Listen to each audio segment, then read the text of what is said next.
President Trump declaring a big win for America as Turkey agrees to a 120-hour ceasefire in Syria, ending the violence between that country and the Kurds. Here's the president. This is an amazing outcome. Now, this was something that they've been trying to get for 10 years. You would have lost millions and millions of lives. They couldn't get it without a little rough love, as I called it. A process started, and we started to negotiate. It's a great day for the United States. It's a great day for Turkey. The Kurds were great. Great day for the Kurds. It's really a great day for civilization. This comes as chaos erupts on Capitol Hill when top Democrats stormed out of a White House meeting on Syria, leading to a war of words between President Trump and Speaker Pelosi.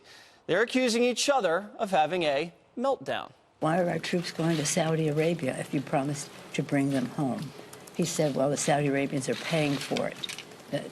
Really? We're putting our troops in harm's way for Saudi Arabia because they're paying? It just didn't add up. But what it did do was cause a meltdown on the part of the president because he was unhappy with those questions. President Trump tweeted this photo, calling out, quote, nervous Nancy's unhinged meltdown. And she made it her Twitter cover photo. Meanwhile, the media are predictably slamming Trump and praising Nancy. Should Americans be worried about the behavior of President Trump?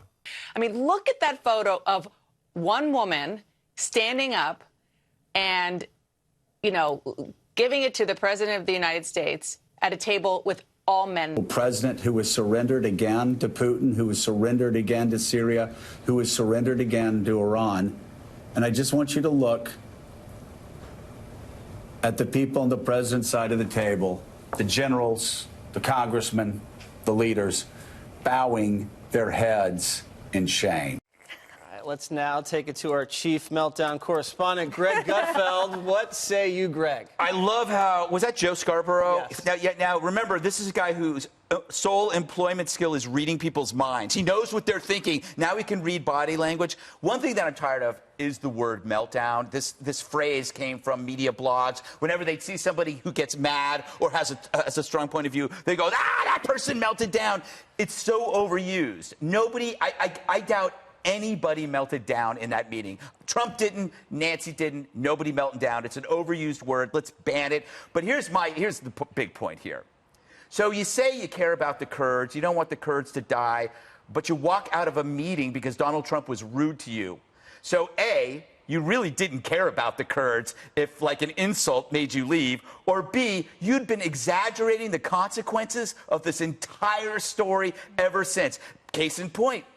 Nobody really knows or is talking about what's going on anymore. It was basically just another strategically political attempt to mess with Trump. Because why would you leave a meeting if you really cared? I would, if you were insulting me, Martha, right now, I would take it if it was to save Jesse's life. Are you sure about that? No, I'm not sure.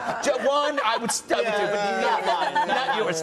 What do you think that Greg might be right? Do you think she maybe went into the meeting ready to run out of there, or do you think it was a spur of the moment thing? I mean, the picture stuff reminds me of just like bad, high school social media, tit for tat. And I'm thinking that people are looking down at the desk because there's a lot of spit flying across the room at this point. And so they're probably just trying to stay out of it. But I agree with Greg. I think this is a very serious issue, no matter which side of it you stand on. And I think there's a lot that's still to be resolved here, regardless of what we heard this afternoon.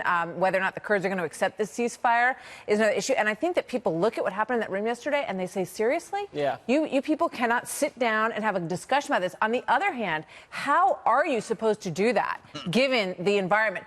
Everybody who is in that room on the other side of the table is telling him he's the most corrupt person to ever hold the White House office. I mean, when people are saying you're illegitimate and you must go instantly. No, but please come on over. Let's chat. Yeah. I mean, this is an impossible environment for them to work in. And I think that's something that really bothers American people. Who invited the chat? It was the president who asked them to come over for the chat. That was nice. He says they asked him to come. I'm sorry? He says the opposite. Well, no, I mean, obviously it was at the White House. Don't melt down, Juan.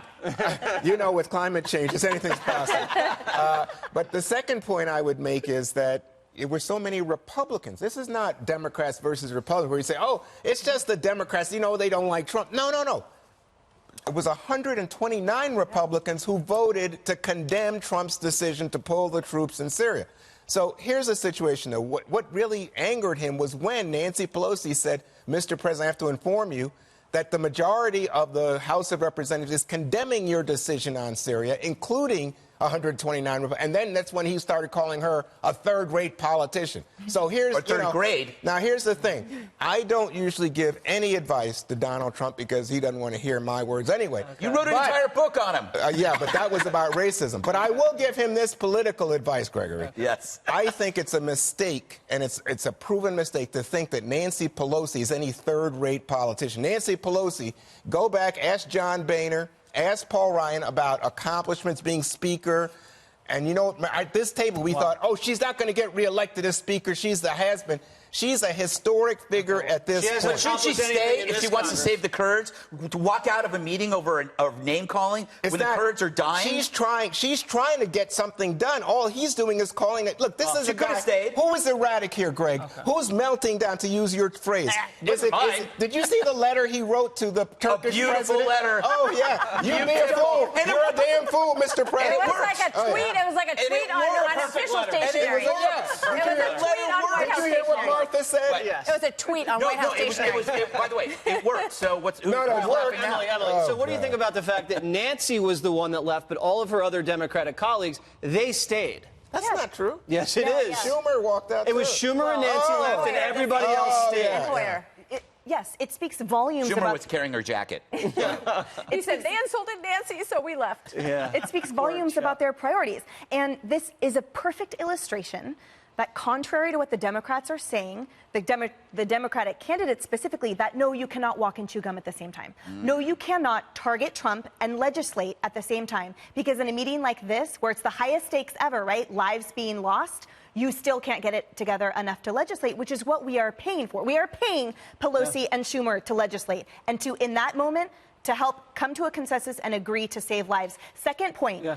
They are squawking about the insult to the co-equal branch of government, and I see Pelosi and Schumer as really equating themselves individually with the office of the presidency, rather than the executive and the legislative branches being equal. They are not proving to me that their individual hubris is outranked by the duty to the American people. So, to your second point that you made, Greg, remember when the president was thinking about impeachment on the way? He said, if you're going to do impeachment, we're not going to do anything. Right. We're not going to get anything done. And it looks like that's happened. Well, you know, what's interesting, and to address Juan's illegitimate point about these Republicans, it is, there's a disconnect between the old guard and the old warriors and new thinking. You know, the problem with winning a war is you got to stay there. The great thing about economic warfare, you can do it from home. And I think that's the way Trump sees it. He sees economic warfare, the threats that he did to North Korea, the threats he does to Turkey, as a way to pull the levers of globalism. You know, globalism only works if you can manipulate the levers, right? So he's doing that instead of throwing American bodies into, as he would call it, a pile of sand. So I think instead of bombs to drop, levers to pull makes more sense. And I think the old guard, even the people on this who are critical of this here, I don't think they're ready for this new kind of thinking. So you think Republicans are the old guard? Yes. The Republicans who voted against Trump? I think, like Lindsey, I think they're having trouble figuring this out. Here's what the reality is. If you do something on an erratic basis without thinking out the repercussions, this is what we get. You look at the damage. No, but wait, Greg, you look at the damage that he has done in that region. Barack Obama did there. 2 years and 500,000 people died.